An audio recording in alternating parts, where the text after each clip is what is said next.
Guys, these are the best no-bake chocolate peanut butter bars. So the first thing we're gonna do is toss in all of our dry ingredients. So here we have our almond flour and now our sweetener. So for sweetener, you can literally use your sweetener of choice. You can use monk fruit, allulose. This is actually powdered allulose, but you can also use coconut sugar. Now this is unsweetened peanut butter powder.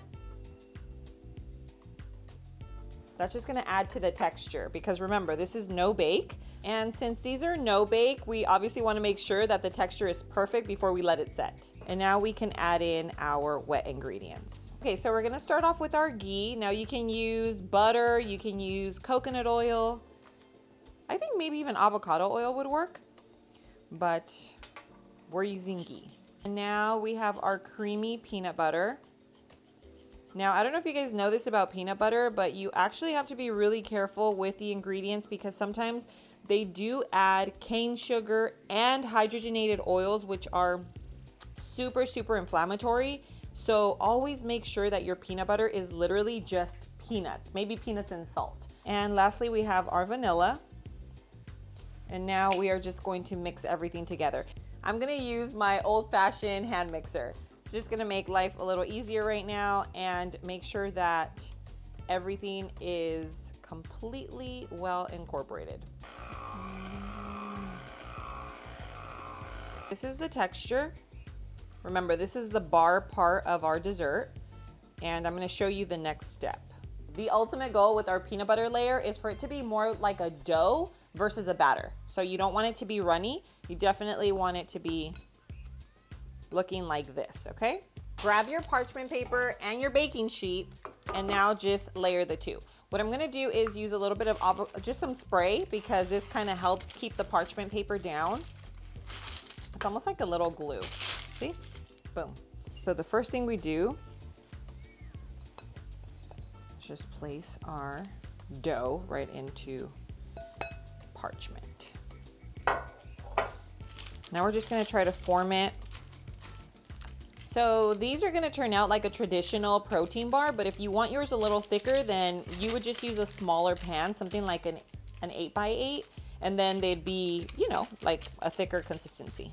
Okay, so I ended up folding this over just a little because I did wanna have some height in the crust. It's set. Now what we're gonna do is move on to our chocolate. So we're just gonna pour the entire bag of our no sugar added dark chocolate chips right into the bowl. This is 7 ounces of chocolate, just in case you're wondering. And if you guys don't have a chocolate chip that you are absolutely obsessed with, this one here is one of my favorites.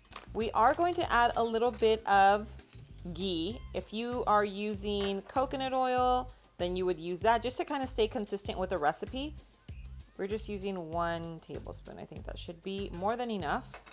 And that's just to kind of like temper the chocolate. So let's go ahead and microwave this. We are going to do about 10 to 15 second increments because the last thing you want to do is burn your chocolate. Chocolate is so sensitive, and if you do, unfortunately, you're gonna have to start all over again. So it's better to just be patient and do it like in 10 to 15 second increments. So let's go ahead and do it, and I'm gonna show you how beautiful and creamy this turns out.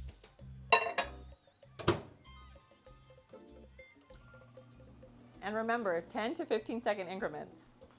Okay, so this is what it looks like after 40 seconds. I did 10-second intervals, and look at this beauty. It looks so velvety and smooth. I just can't, I wanna just drink it. And now let's go ahead and pour it over, and I cannot wait to show you once this sets.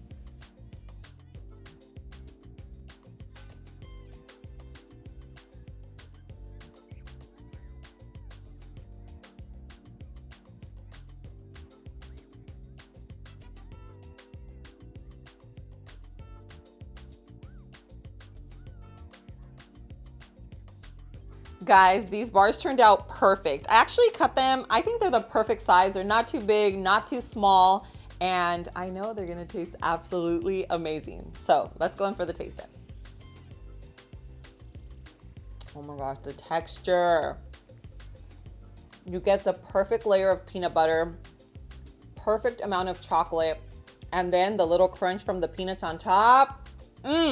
I feel like it's a perfect dessert and even just a snack.